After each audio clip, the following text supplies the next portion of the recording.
Yo soy Celia, yo soy una persona no binaria y también soy cristiana. A veces como que me es muy difícil llevar como las dos cosas en la vida y quería preguntarle si ve un espacio en la Iglesia para las personas trans y las personas no binarias o el colectivo LGTB en general. Toda persona es hijo de Dios, toda persona. Dios no rechaza a nadie, Dios es Padre. Y yo no tengo derecho a echar a nadie de la Iglesia. Más aún, el deber es recibir siempre. La Iglesia no puede cerrarle la puerta a nadie, a nadie. ¿Y qué piensa de aquellas personas de Iglesia, ¿no? o sacerdotes que promueven el odio y utilizan la Biblia para sustentar esos discursos de odio? Y te leen como el Evangelio, ¿no? Para decir, no, yo no te estoy excluyendo, lo dice la Biblia, ¿no? Yo me harto y me canso de decir que ese no es el mensaje de Jesús, ¿no? Esa gente son infiltrados. Son infiltrados que aprovechan la estructura de la Iglesia para sus pasiones personales, para su estrechez personal. Es una de las corrupciones de la Iglesia, ¿cierto? La fumata blanca de aquel 13 de marzo de 2013 fue el arranque de un papado muy particular, empezando por el hecho de que Francisco fuera el primer papa no europeo desde que el sirio Gregorio III estuviera al frente de la Iglesia Católica hace casi 1300 años, y siguiendo porque se ha tratado de un papado que se ha situado ideológicamente en las antípodas de los papados ultraconservadores de Wojtyla y Ratzinger. Bergoglio evidenció una visión geopolítica progresista y llevó a cabo una nítida apuesta por la paz en el contexto de la guerra ruso-ucraniana, en la que el pontífice estuvo más cerca de las posiciones del pacifismo que de las posturas de los países occidentales. En Oriente Próximo, Bergoglio se atrevió a desafiar a Estados Unidos y a Israel, reconociendo al Estado palestino, oponiéndose a la intervención en Siria y criticando el genocidio de Israel contra los palestinos de Gaza. Respecto a América Latina, destacó entre otras cosas su mediación en Venezuela, que contribuyó a calmar los peores momentos de violencia en los que el Papa apostó por el diálogo entre el gobierno y la oposición, frenando las dinámicas desestabilizadoras que siempre han sido un desastre para ese país y para América Latina en general. El Papa argentino criticó también las políticas de austeridad en el sur de Europa y denunció las políticas migratorias de la Unión Europea y de Estados Unidos. Todos estos elementos del papado de Francisco contrastan con la línea ultraconservadora de sus predecesores Juan Pablo II y Benedicto XVI. Esto es así. Por contra, casi todo el episcopado español ha permanecido fiel a los dos papas anteriores. Quizá ello explique que Bergoglio no encontrara tiempo para visitar España. Lógicamente, nosotros tenemos muchas diferencias con el jefe de la Iglesia Católica, pero sabemos valorar que un papa haya sido capaz de denunciar las ideologías, cito literal, que defienden la autonomía absoluta de los mercados y la especulación financiera como causantes de la desigualdad y que señalara, también cito literal, que la ideología libertaria ataca el derecho de control de los estados encargados de velar por el bien común, instaurando una nueva tiranía invisible. Esto lo escribió el Papa. Quiero decirlo con claridad, aunque muchas tareas como la persecución de los abusos sexuales ejecutados por sacerdotes han quedado pendientes, el Papa Francisco ha sido un aliado de los que defendemos la justicia social. Francisco se atrevió a decir que la economía dominante mata y que tras ella se esconde el rechazo de la ética y el rechazo de Dios. Muchos ateos hemos visto en este jefe de la Iglesia a un líder comprometido con la justicia social. Que la tierra le sea leve. Hoy en La Base hablamos del Papa Francisco. Bienvenidos y bienvenidas. La Base, con Pablo Iglesias, Irene Zugasti, Manu Levín e Ina Afinogénova.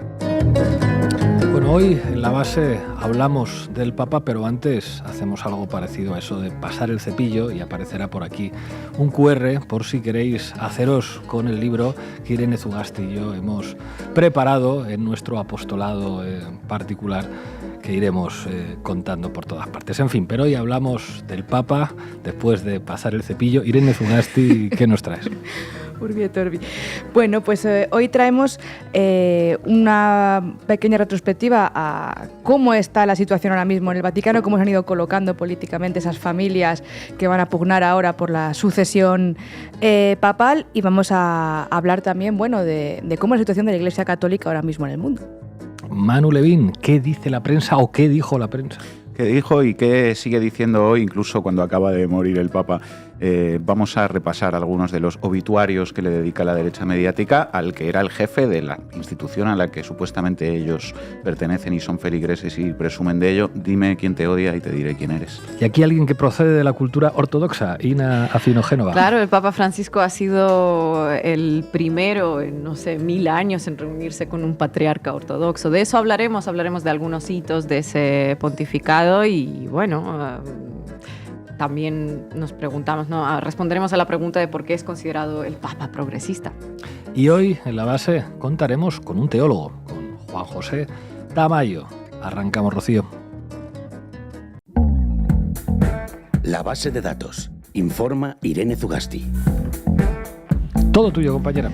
Pues morirse el lunes de Pascua, un corolario a la altura del personaje. Hace solo unas pocas horas se confirmaba la muerte del Papa Francisco, de Jorge Mario Bergoglio, en su residencia en la Casa de Santa Marta en Roma, según informaba el Vaticano. Tenía 88 años. Así que habitantes de las redes sociales guarden su carné de expertos en Semana Santa y Torrijas y saquen el de biógrafos del Papa y conocedores de las fumatas blancas. Hoy arden las redacciones, las Wikipedias y los ChatGPT y DeepSeek para ultimar las necrológicas sobre Bergoglio. Pero esto no es religioso, es político. Lo decíamos en el editorial, fue un papa que hizo un giro hacia el sur global y que muchas veces se quedó solo con un discurso pacifista donde estuvo muy por delante de muchos líderes europeos y también promovió el diálogo interreligioso. Pero también es el que no hizo ninguna concesión en temas como aborto o matrimonio igualitario y sobre todo el que no quiso o no supo o no pudo manejar los abusos sexuales en el seno de la Iglesia Católica y ha dejado casi intacta la estructura de encubrimiento internacional y sin reparación a sus millones de víctimas. Claro que, como dice el dicho, otros vendrán, que bueno te harán, y otros vinieron, que bueno te hicieron. Bergoglio tuvo como predecesor, recuerden, a Joseph Ratzinger, el papa alemán con una juventud, digamos, ligada al Tercer Reich y apodado el Panzerkardinal por su rigor en defender la doctrina ortodoxa católica. Supervisó con firmeza la disciplina de los teólogos progresistas cuyas posturas sobre aborto, contracepción o la autoridad papal desafiaban esa ortodoxia. Y antes de él estuvo el que será papa favorito, seguro, de Kaja Kallas y compañía, Juan Pablo II, nacido Karol Wojtyła, muerto en 2005 y figura clave en la lucha contra el comunismo durante la Guerra Fría, especialmente por su influencia en Polonia y en el colapso del bloque soviético. Reagan y Thatcher le agradecieron mucho a Juan Pablo II los servicios prestados en Europa y América Latina. En África, ya tal, basándose en la encíclica Humanae Vitae de 1968 de Pablo VI, prohibió los métodos anticonceptivos artificiales, incluidos los preservativos, e impuso en su lugar caridad, abstinencia y abnegación. Él y Teresa de Calcuta fueron una dupla fundamental para someter a la pobreza al continente durante décadas. Pues eso, Manu, que otros se fueron, que bueno te hicieron. Bergoglio fue internado el 14 de febrero de este año, de 2025, por una bronquitis que se complicó, evolucionó en neumonía y estuvo finalmente 38 días hospitalizado. Pero mientras todo ese tiempo, el Vaticano proporcionó detalles inusualmente transparentes sobre la condición médica del Papa por orden del propio Francisco, que pidió que se dijera la verdad. Tras una inesperada recuperación a tiempo para esta Semana Santa, para la Pascua, fallecía finalmente esta mañana tras su última misa Urbi et Orbi, que fue ayer domingo de Resurrección en la Plaza de San Pedro del Vaticano. ¿Y ahora qué? ¿Cuál es la interna del Vaticano? ¿Es igual de entretenida que la de la izquierda española? ¿Allí tampoco hacen primarias? Pues vaya que sí es entretenida. Pablo, aunque de esa nos cuentan mucho menos. El Vaticano enfrenta una situación interna bastante compleja. Tiene una crisis financiera con un déficit de aparentemente al menos de 83 millones de euros y con la resistencia a ejecutar reformas dentro con una curia fuertemente polarizada. Las pugnas por el poder se centran en la sucesión con sectores, pues con todas las comillas, progresistas, apoyados por los que llaman los cardenales de Francisco, que están enfrentados a los conservadores que buscan revertir todos sus cambios. Ahora, serán claves los movimientos políticos para la elección de un nuevo papa. Suena, entre otros, Pietro Parolin, cardenal y secretario de Estado desde 2013. Es un diplomático experimentado que ha moldeado la política vaticana con negociaciones clave como la de Cuba-Estados Unidos o la del Vaticano con China, y ha tenido también un enfoque hacia la paz en Ucrania y Gaza que le colocan como posible papabili como sucesor. Pero suenan otros nombres también como papabilis, papables. Fíjense en las siempre interesantes casas de apuestas de Las Vegas. Además de Parolin, está sobre la mesa el nombre de Luis Antonio Tagle, prefecto del dicasterio para la evangelización desde 2019, es decir, el primer asiático en liderar esta importante oficina vaticana encargada de la misión evangelizadora en Asia, África y Oceanía. Una muy buena apuesta sería su nombramiento para el catolicismo, que es creciente en Asia, y además un representante del sector, digamos, progresista del Vaticano. Suena también Fridolin Besungu, de la República Democrática del Congo, cuya elección pues, sería un gesto hacia el creciente número de fieles católicos en África. Y otro en las quinielas es Suppi, el italiano que fuera el enviado papal para la paz en Ucrania, que es también de esa familia progresista, entre comillas, que podría ser papable. En el lado conservador, reaccionario, varios nombres defienden la ortodoxia, resonando con el legado de Ratzinger y Juan Pablo II, entre ellos el del cardenal Sara, miembro del Opus Dei. Quien trapapa es che cardinal, es un refrán sobre la imprevisibilidad que en realidad marca la designación papal. Es difícil hacer quinielas, pero la historia muestra que los favoritos y los que suenan rara vez son los elegidos. Ni Juan XXIII en el 58, ni Juan Pablo II en el 78, y tampoco Francisco en 2013 eran los principales candidatos, lo que refleja la influencia del Espíritu Santo y la dinámica fluida de los cónclaves, si quieren ustedes verlo así, o la opacidad de las redes de poder que se mueven dentro del Vaticano. ¿Imagináis a un tipo como Rouco Varela de papa? ¿Un tipo como Rouco, primer papa español después de los Borgia? Bueno, sería el sueño húmedo de cierta derecha española, pero lamento decirte, Pablo, que aunque fue considerado un posible candidato en conclaves pasados, 2005 y 2013, ya no es papable por su avanzada edad, otro como Biden. En cualquier caso, aún nos toca esperar. Cuando un papa fallece, tras la confirmación del camarlengo de la Santa Iglesia Romana y la destrucción del Anillo del Pescador, que es el sello papal que marca el fin del pontificado, ¿qué ocurre? Bueno, pues el Vaticano emite un comunicado oficial, el decano del Colegio Cardenalicio notifica a los cardenales y a los líderes mundiales el fallecimiento y se convoca a los llamados cardenales electores a Roma. Se inicia así la sede vacante, que va desde la muerte del Papa a la elección del sucesor. Generalmente toma unos 15-20 días, aunque ojo, también puede extenderse. Durante ese tiempo la Iglesia opera bajo reglas muy estrictas. La autoridad cae en el camarlengo, pero este no tiene autoridad doctrinal, es como un gobierno en funciones. Se suspenden los nombramientos de obispos y se mantienen solo las tareas oficiales. El cónclave para elegir al nuevo Papa debe comenzar entre 15 y 20 días después de su muerte y solo los cardenales menores de 80 años pueden votar. Los chavales, vamos. Francisco ha creado 164 nuevos cardenales en 10 consistorios desde 2014 hasta diciembre de 2024. Muchos de ellos son del sur global. Hagan números. Eso es una configuración muy interesante. Actualmente hay 252 cardenales vivos, pero solo 135 son electores. Hay 57 europeos, 36 americanos, 26 asiáticos, 18 africanos y 4 de Oceanía. Y por lo tanto hay 94 países representados y con una edad promedio de 69 años, un colegio más joven de lo habitual, de hecho. Tendrán que elegir a alguien capaz de afrontar los retos de la Iglesia Católica. Es la religión con más seguidores del mundo, pero se encuentra dividida y también su influencia política y social. Ha de asumir la secularización y pérdida de fieles en Europa y América del Norte, la competencia de movimientos evangélicos en todo el mundo, un riesgo especialmente en América Latina, donde van de la mano de los gobiernos más conservadores y reaccionarios, y la polarización a la interna que vamos a ver estos días. El catolicismo, según datos del Anuario Pontificio 2023 y de Vatican News y estimaciones recientes, cuentan con 1.375 millones de fieles en el mundo, que son el 17,7% de la población mundial. Ahí es nada. Crecen en continentes como África con rapidez, donde son ya el 18% de ese total, y en América, que tiene unos 668 millones de fieles, 335 solo en América Latina. Es decir, que el 48% del total de fieles mundiales se acumula en ese continente. Pero el declive continúa en Europa, donde todavía son de hecho el 20% de católicos, pero baja rápidamente el número, mientras sube en Asia, donde el principal bastión es Filipinas, un 11%. En cuanto a la plantilla de Dios en la tierra, hay 400.000 sacerdotes, 5.000 obispos más o menos y 113.000 seminaristas. Vamos, que todavía hay cantera, pero en Occidente ya no tanta. Y esto lo sabía perfectamente Bergoglio y lo saben en el Vaticano, lo que podría llevar a la elección de un papa no europeo, aunque la lógica de los tiempos pareciera remar en sentido contrario, ¿no?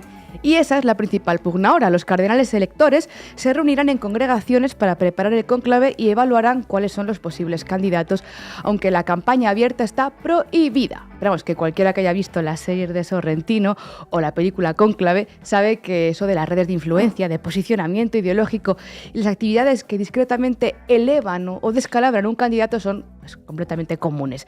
Finalmente será en la Capilla Sixtina donde los cardenales se reúnen, se aíslen del mundo exterior y eviten influencias externas. Esto ya, si se lo quieren creer ustedes o no, es cuestión de fe.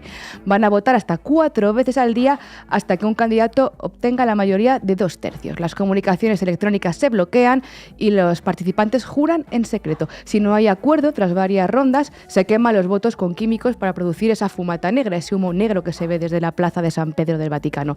Y cuando se elige por fin al Papa, el humo es blanco, la famosa fumata blanca, y entonces, chimpún, habemus papam. El nuevo Papa tendrá seguramente que bregar con un mundo muy distinto al que construyó con su poder papal Juan Pablo II en las postrimerías de la Guerra Fría. Un mundo que Ratzinger se resistía a asumir, aferrado a la vieja ortodoxia vaticana. Francisco, por su parte, sí supo de alguna forma interpretar los nuevos tiempos para mantener esa lógica de poder y la supervivencia de la propia Iglesia Católica per saecula seculorum, que finalmente es de lo que trata un papado. Estaremos muy atentos al cónclave, pero ya saben, no lo olviden, Proverbios 16:33. En el regazo se echan las suertes, pero del Señor viene toda decisión. Gracias, Tugasti. Porque la sociedad es una pelea ideológica constante, continua, en la que es fundamental que existan argumentos, y creo que la izquierda debería imitar de la derecha su conciencia de lo que representa el poder. Teresa Cebrián, Teresa Pablo Moto. Sale mencionado David Broncano y sale mencionada Dulceida y sale mencionado José María Aznar. Con el libro os vais a llevar unas cuantas anécdotas y unas cuantas curiosidades.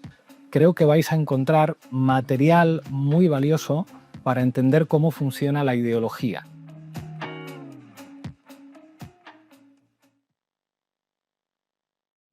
Todo tuyo, Levin. Vamos con ello, Rocío. Titulares al banquillo. El análisis mediático de Manu Levin.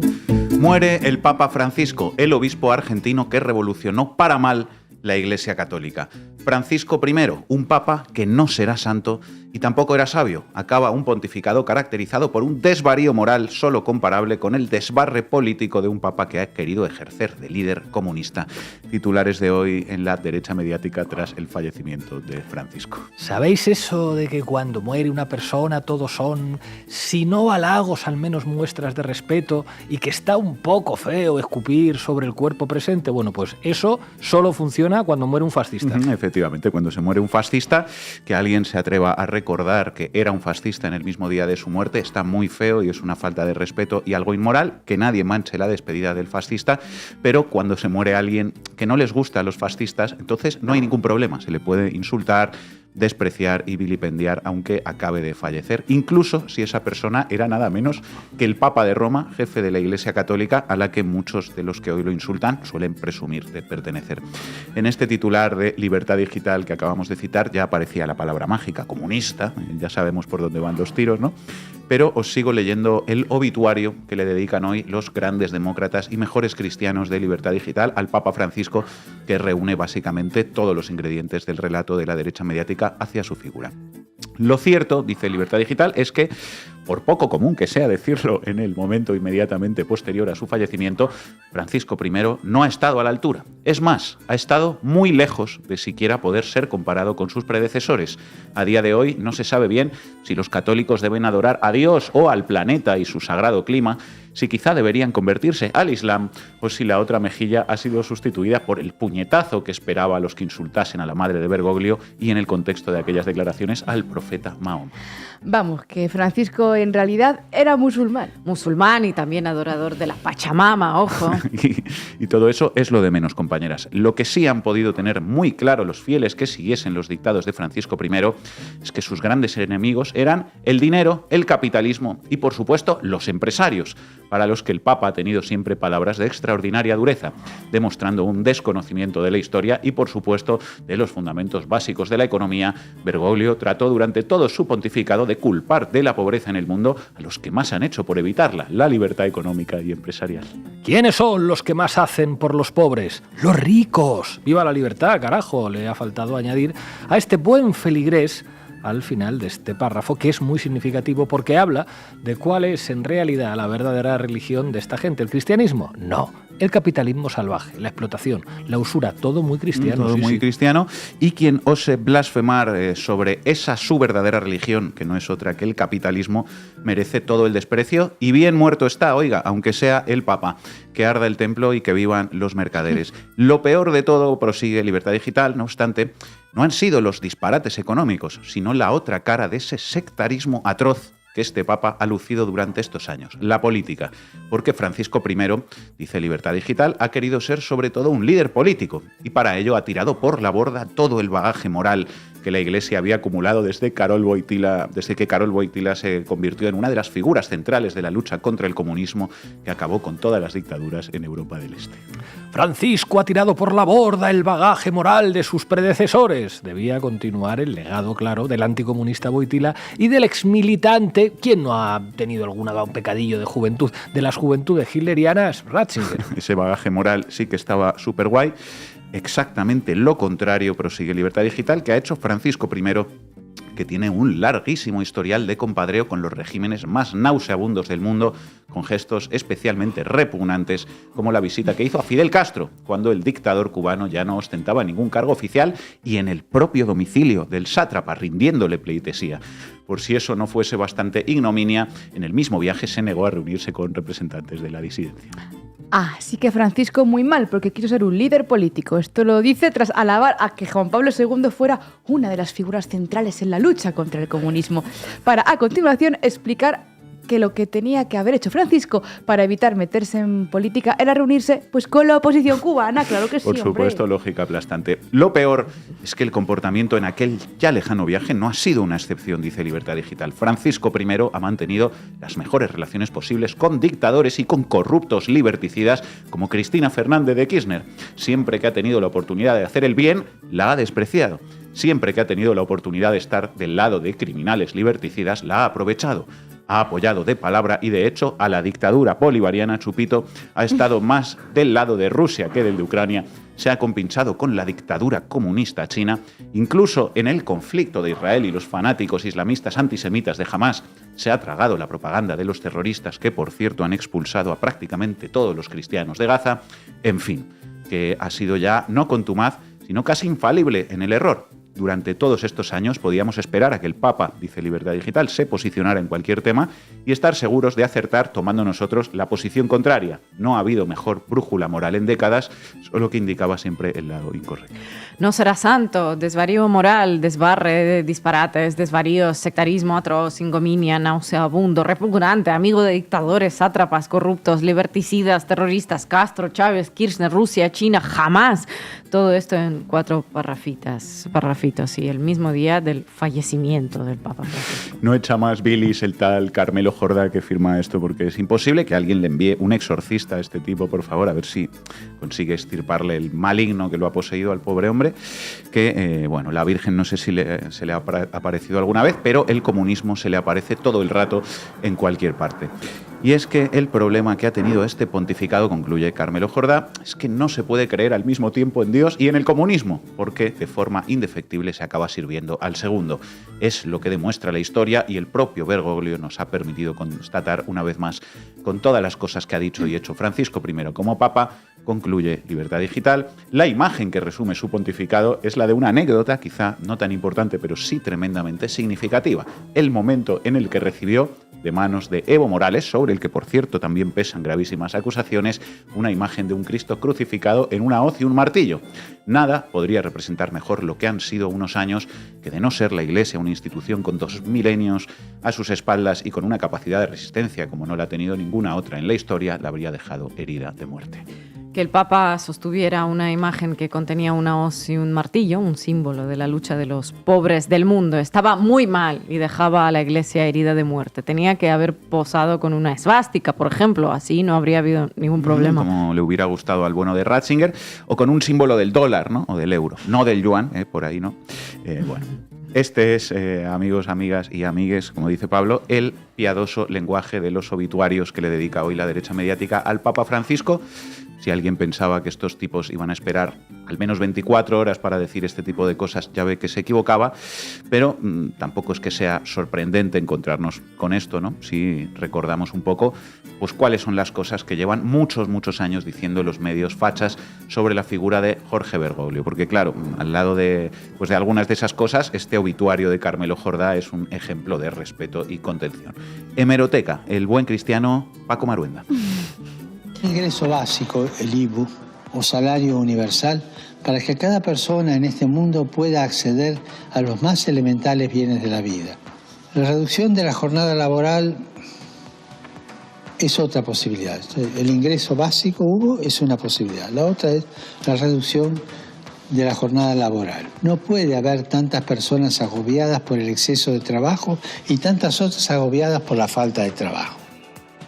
Bueno, Paco es durísimo, con el Papa Francisco, bueno. No es la primera vez. Dice que es una tragedia para la Iglesia. Sí, yo creo que es un Papa populista, que dice es un demagogo, es un peronista, y dice cosas que todos podemos estar de acuerdo. Yo como católico, es que yo sí soy católico, pero resulta que le gustan solamente a los ateos y a los agnósticos, ¿no? Es un Papa que gusta a los que no quieren a la Iglesia y quieren destruirla, ¿no? Porque y entonces se instala... Sí, claro. ¿Hablar sobre qué? Hablar sobre empleo, reducción de jornadas. Sí, claro. Oye, mira, esto no es un concurso de Mises, ¿no? Y aquí tienes al secretario general de UGT, que sabe lo complicado que es gestionar el mercado laboral. Claro que me gustaría, oye, y la paz en el mundo, y que acabe el hambre, y que todos seamos altos y guapos y simpáticos, encantados y adorables, ¿no? Es un Papa que es un desastre para la Iglesia, Cándido, porque no consigue ni un solo creyente. En fin, pues lo mismo de antes. A mí también me gustaría la paz en el mundo y que se acabe el hambre y que seamos todos altos y guapos, dice Maruenda, ridiculizando así todas esas causas. Es un gran cristiano. Cristiano, pero de Cristiano Ronaldo. El Papa para esta gente era un representante de la izquierda. El mundo, claro, está tan derechizado que hasta el Papa de Roma, si dice 4 cosas básicas de retórica cristiana a favor de los pobres y los desposeídos, entonces ya es comunista. Escuchando a Maruenda, pues Cáritas le debe parecer comunista también, por supuesto. Era un representante de la izquierda, y la izquierda ya sabemos lo que es, ¿verdad? El diablo, Eduardo Inda. Entre lo del Papa y eso le ha quitado protagonismo. Pues estoy muy de acuerdo con Ayuso con lo del Papa. Tengo que decir que el Papa no ha estado nada afortunado. El Papa es un Papa comunista y es el representante... y terrorista. El representante... terrorista casi. Y socio de Sánchez. Es el representante del diablo en la tierra. El representante del diablo en la tierra. Lo mismo que Juan Pablo es el antipapa. Este Papa comunista es el representante del diablo en la tierra, dice Eduardo Inda, otro gran cristiano al que eso sí se le atragantó un poco el 8º mandamiento, el de no mentirás. El representante del diablo en la tierra, exactamente lo mismo que decía Javier Milei. Y seguimos para bingo, Federico Jiménez Los Santos. Francisco apoyó el golpe de Estado de Puigdemont, justificó la matanza islamista de Charlie Hebdo, es el capellán de la Cámpora, es descaradamente kirchnerista y tiene en un dicasterio del Vaticano como agente político a Juan Grabois, que como todos los corruptos de allá hace campaña contra Milei, y como buen izquierdista Francisco odia a España, el diablo lo lleve. Estas son algunas de las cosas que decía Federico sobre Francisco en una columna bajo el inocente título El Papa por la destrucción de España, publicada en El Mundo, y escuchamos al artista. Es La Iglesia defiende la justicia social, nos haremos cismáticos, dijo un diputado de la derecha española en los años 30. El tráiler del anticristo no era el anticristo porque no tenía nivel intelectual. Claro, no como el que hay en el programa de Federico, eso sí que es nivel intelectual. Allí se analiza la realidad mediante el elevado concepto de la ley de Murphy. En fin, algo hizo bien, está claro, el Papa Francisco para poner así de nerviosos a tantos fachas con micrófono. Dime quién te odia y te diré quién eres. Gracias, Levin. ¿Ustedes? ¿Quiénes son? Somos Santiago y Javier, de España. Seguro que les suena de la Inquisición. No sé qué le ha dicho Pedro Sánchez, pero España sigue siendo un país de machotes. Comprendo. Ustedes son una pareja homosexual que no les va hasta casarse por lo civil. Pero es que la Iglesia... No, Sanidad, no es eso. Es cierto que Dios también ama a los homosexuales. Santiago. Ah, pero qué lindo. No, ¿cómo se quieren? ¿Qué carajo? Le voy a casar yo mismo. No. Yo les declaro... Marido y marido. Gran momento de Polonia. Gran momento, vamos. ¿A qué me invitan? El análisis internacional de Ina Afinogénova. Bueno, resumiendo, ¿no? Un poco, el Papa Francisco falleció ayer a los 88 años, un día después de su última aparición en público y primera en meses, coincidiendo con el Domingo de Resurrección, en el que se asomó por el balcón de la Basílica de San Pedro, bendijo a los fieles reunidos en la Plaza de San Pedro, incluso se reunió con el vicepresidente estadounidense J.D. Vance. Estas son, de hecho, algunas de las últimas imágenes del pontífice grabadas horas antes de morir. Tras meses de incertidumbre, tanto ayer como la semana pasada, parecía que había superado sus recientes dolencias. Tras más de un mes ingresado, estaba recuperándose de su neumonía bilateral, se movía en silla de ruedas, sí, pero seguía cumpliendo su agenda, como pueden ver por las imágenes. Hoy todos los medios en tromba salen con los obituarios que muy probablemente estaban ya preparados desde hace semanas, pendientes de publicar pues cuando tocara. En la base tampoco podemos dejar de lado la vida, los principales desafíos, las reformas y también las polémicas de un pontífice que es frecuentemente considerado el más progresista de la historia, con permiso de Juan XXIII. ¿Por qué se le va a recordar? ¿Qué cambió en el seno de la Iglesia Católica? Cuéntanos. Bueno, vamos desde el inicio, ¿no? El Papa Francisco, Jorge Mario Bergoglio, ha sido el primer Papa latinoamericano de la historia, el primero no europeo en siglos y el primero de la Orden Jesuita. Fue elegido Papa el 13 de marzo de 2013, como contamos, luego de la renuncia del Benedicto XVI, el alemán Joseph Ratzinger, tomó el nombre de Francisco en honor a San Francisco de Asís, fundador de la Orden Franciscana. Nació en 1936 en el humilde barrio porteño de Flores, en una familia de un trabajador ferroviario de origen italiano y una ama de casa. Fue a la escuela pública, se tituló como técnico químico, completó sus estudios en Chile. A los 21 años decidió dedicar su vida a la religión. Al regresar a la Argentina se unió a la Compañía de Jesús, la Orden Jesuita, y unos años después fue ordenado sacerdote. Durante los años 70 ocupó importantes roles dentro de la orden jesuita en el contexto de la dictadura militar, algo que le granjeó no pocos señalamientos en la prensa. Su desempeño en esa época fue todo un objeto de debate. En 1999, el periodista argentino Horacio Verbitsky le acusó de haber pasado al gobierno militar información sobre dos curas que posteriormente fueron detenidos. Tanto el propio pontífice como el Vaticano, así como el activista argentino por los derechos humanos y Premio Nobel de la Paz Adolfo Pérez Esquivel, han negado cualquier complicidad del Papa Francisco con la Junta Militar. En los años 90 fue nombrado obispo auxiliar de Buenos Aires, en 98 arzobispo. Vivía en austeridad, viajaba en transporte público, visitaba los barrios más pobres, las villas miseria. Parece que ese estilo austero y la cercanía a las clases más marginadas lo hizo destacar, así que en 2001 el entonces pontífice Juan Pablo II lo nombró cardenal.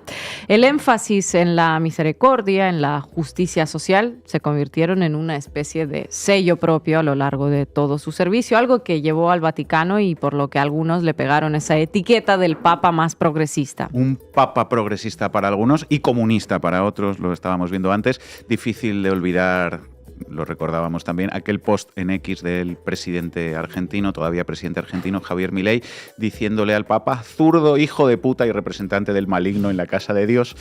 Algo bueno tuvo que hacer Jorge Bergoglio para merecer semejantes calificativos de parte de Javier Gerardo. Está hoy expresando sus condolencias, Javier Gerardo. 7 días de luto nacional. Efectivamente. Bueno, Bergoglio ha hecho, Papa Francisco, ¿no? Durante su pontificado, ha hecho unas cuantas reformas, unas cuantas declaraciones que para algunos sectores de izquierda ni fueron suficientes ni cambiaron demasiado el status quo dentro de la estructura de la Iglesia Católica, pero que para los ultraconservadores son toda una osadía y una ofensa. Y comparados con los años del papado de Ratzinger, pues toda una revolución, claro. ¿Qué es lo que le diferenció tanto de los papas conservadores? Cuéntanos. Bueno, una mayor inclusión de los marginados y discriminados en todos sus discursos y críticas al capitalismo salvaje y al belicismo, también en sus posturas referentes a distintos conflictos en el mundo. Corrió por la izquierda unas cuantas figuras del progresismo internacional. Para empezar, el Papa Francisco impulsó una serie de reformas para finalmente tener en cuenta a las mujeres en la Iglesia Católica. La doctrina tradicional reserva el sacerdocio a los hombres, así que empezar a reconocer los aportes de las mujeres en el seno de la Iglesia, abrirles espacios de liderazgo y dejarles la posibilidad de tomar decisiones ha sido pues todo un hito. Todo un hito. En 2021 nombró a la hermana Nathalie Beccard como subsecretaria del Sínodo de los Obispos, la primera mujer en un puesto clave con derecho a voto en un sínodo, un hito en la estructura vaticana. Un año antes incluyó a 6 mujeres laicas en el Consejo para la Economía de la Curia Romana, enfrentando una férrea oposición de los sectores más conservadores. En 2022 impulsó la reforma estructural para la participación femenina, que permitió a mujeres y a mujeres laicas también liderar dicasterios y otros organismos vaticanos que antes estaban limitados a los hombres. Amplió la participación femenina en los sínodos de manera que en el sínodo de 2023 y 2024 cerca de un 20% de los participantes con voto fueron mujeres. También adoptó un enfoque más abierto con la comunidad LGTBIQ. En 2013, durante una conferencia de prensa, dijo textualmente lo siguiente: si una persona es gay y busca a Dios y tiene buena voluntad, ¿quién soy yo para juzgarla? Se trató, bueno, pues de todo un cambio de tono, ¿no? y de enfoque que fue profundizando en los años posteriores, sin llegar, eso sí, nunca a pronunciarse a favor del matrimonio homosexual. Eso sí, así es. En 2016 dijo que los cristianos deberían pedir perdón a las personas homosexuales por el trato discriminatorio al que fueron sometidas. También recibió en audiencias privadas a personas de la comunidad LGBTIQ, a sus padres, a los que les dijo en 2020 que Dios ama a sus hijos como son. Ese mismo año, en un documental, afirmó que las personas homosexuales tenían derecho a estar en una familia y que había que impulsar una ley de uniones civiles para que estén legalmente cubiertas. Esta fue la primera vez que un papa apoyó abiertamente las uniones civiles para parejas del mismo sexo.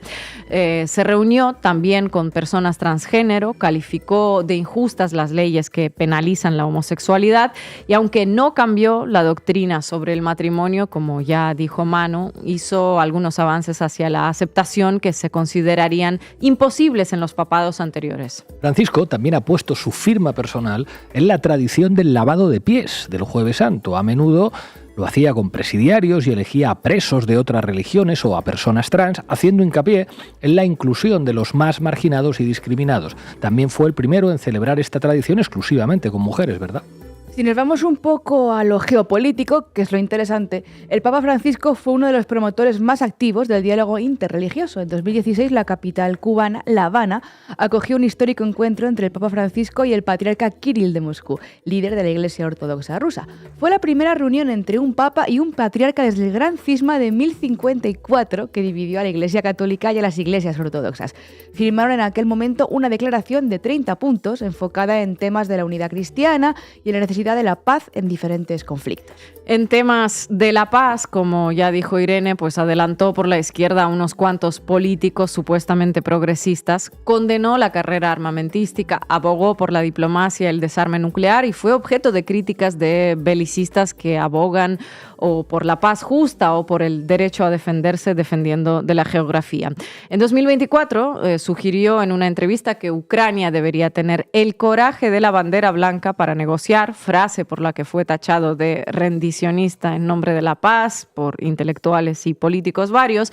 En fin, otra marioneta de Putin, como casi todo lo que el que no pida, ¿no? Más guerra y más muerte. Tanto que el Vaticano tuvo que salir a matizar sus palabras, explicar las callacalas políticas y mediáticas que el Papa no llamaba a capitular, que solo pedía más diálogo y menos armas. A su vez, su postura con respecto al genocidio en Gaza no ha dejado muy feliz al Estado de Israel. En 2023, Francisco afirmó que los asesinatos de civiles eran actos terroristas. Luego describió a los niños asesinados en Gaza como los pequeños Jesús de hoy. En 2024, Israel lo acusó de ignorar la crueldad de Hamás, luego de que se pronunciara sobre un enésimo bombardeo de las fuerzas de defensa de Israel contra los palestinos. Desde octubre de 2023, el Papa Francisco, según informaciones de la Agencia de Noticias Católica, ha estado llamando todos los días a la única parroquia católica de la Franja de Gaza, incluso durante sus semanas de internamiento hospitalario. Para la historia también quedará su fotografía frente a un pesebre con el niño Jesús descansando sobre una cufía palestina. Durante su pontificado, la Santa Sede ha mediado de manera directa en un buen número de conflictos internacionales, entre ellos, además del conflicto palestino-israelí, el proceso de paz en Colombia, la crisis en Venezuela, la guerra en Sudán del Sur o el deshielo en las relaciones entre Estados Unidos y Cuba, uno de sus primeros y mayores éxitos diplomáticos que prosperó durante la presidencia de Obama, pero que se vio frustrado con la llegada de Trump a la Casa Blanca. Y bueno, como ya también había dicho Irene, su pontificado no estuvo desde luego exento de denuncias, aunque Francisco ha tomado medidas para abordar la crisis de abusos sexuales y pedofilia dentro de la Iglesia, con un enfoque en prevenir futuros casos, destituir a los responsables y apoyar a las víctimas. Fue criticado, sin embargo, por la lentitud y la opacidad a la hora de manejar algunos casos y por decisiones que fueron calificadas como poco contundentes. Intentó romper con el encubrimiento histórico de los abusos, pero en palabras de la red de sobrevivientes de abusos de los curas, le faltó consistencia a la Iglesia Católica a la hora de abordar algunos casos. Un papa, en cualquier caso, con sus luces y sus sombras, pero al menos con sus luces, algo que en otros casos es difícil de decir, al menos desde el punto de vista de la izquierda, y tan odiado por la ultraderecha y por gran parte de la derecha que nos podemos hacer una idea de lo rupturista que ha sido su pontificado. Ya, solo por eso quizás ya basta para recordarlo, ¿no? Con cierto cariño, por más que fuera la cabeza visible de una institución que cambie lo que cambie, siempre defenderá valores abiertamente conservadores y eso es muy difícil de variar. Aún así, creo que lo vamos a extrañar cuando llegue el próximo porque la cabra tira al monte y es complicado que una institución como la Iglesia Católica tenga a bien elegir a dos papas progresistas o tirando a progresistas de forma consecutiva. Ya lo veremos. Ojalá que sí. Gracias, compañera. Hoy es el alcalde de Madrid el que, prohibiendo la presentación de un libro en Vallecas, ha vuelto a obligar a que la Garibaldi sea noticia. Pero su arrogancia nos ha dado una idea. Desde hace tiempo la Garibaldi se nos queda pequeña. Queremos un sitio más grande que nos permita ampliar las actividades del espacio y acoger a más gente. Por eso lanzamos este crowdfunding. Ayúdanos a que muy pronto podamos mudarnos para que la Garibaldi crezca. Apoya la libertad. Apoya la Garibaldi.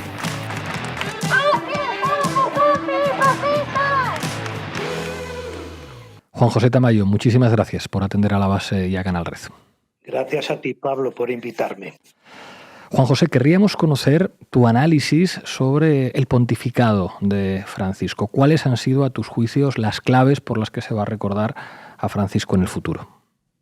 Bueno, la primera, quizás, y la más importante, es porque se trata de uno de los grandes líderes morales a nivel internacional, en una etapa en que estamos muy carentes de ellos.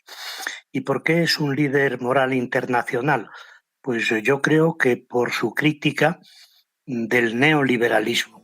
incluso ha ido muchísimo más allá de la que pudiera hacer la socialdemocracia y ha calificado de una manera que no he visto en ninguno de otros líderes el neoliberalismo como injusto en su raíz.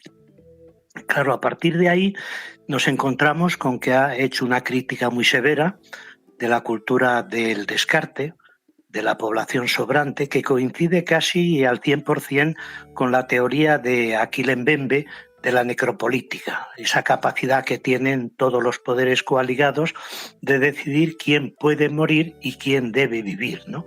Y esa crítica la ha dirigido de manera muy directa, como no había hecho ningún papa hasta entonces, a Europa, por esa falta de hospitalidad para con las personas migrantes y refugiadas, para esa falta de compasión con las víctimas que llegan a nuestros países liberándose de dictaduras, de persecuciones religiosas y políticas, del hambre, de las guerras y sobre todo la ejemplaridad del Papa Francisco como líder moral internacional es por la denuncia que ha hecho de las muertes de las personas migrantes y refugiadas en el Mediterráneo, de las visitas que ha realizado a los campamentos de refugiados y a los lugares de la tragedia, y no solamente eso, sino el llorar, como él dice, que no somos capaces de llorar precisamente por la globalización de la indiferencia, de llorar por tamaños crímenes, por tamaña inhumanidad y sobre todo haber traído a personas migrantes y refugiadas de esos campos de migración a familias enteras y acogerlas en el Vaticano. Yo creo que ese es uno de los motivos fundamentales del reconocimiento de su liderazgo moral, ético y político a nivel internacional. Pero también me gustaría destacar una aportación que creo que es original de manera total en un papa, que es toda la preocupación, todo el interés por la defensa de la naturaleza, como él la llama, de la casa común. Él escribe una encíclica en 2015 que se llama Laudato Si, el cuidado de la casa común, y hace dos afirmaciones fundamentales, ¿no? Bueno, o tres. Primero, denuncia el cambio climático. Segundo, considera que la naturaleza tiene la dignidad y los derechos que le corresponden como a todos los seres humanos.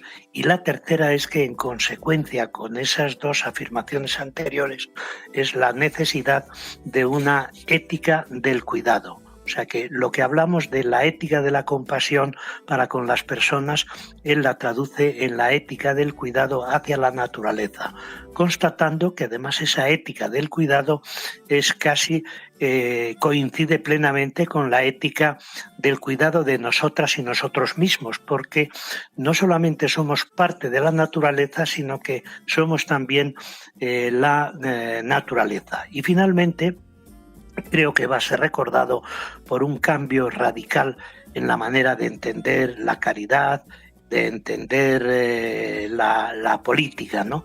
En la Fratelli Tutti, una de las encíclicas más valiosas de este pontificado, se refiere a la caridad no como beneficencia, como asistencialismo, sino a la caridad desde el punto de vista social y político.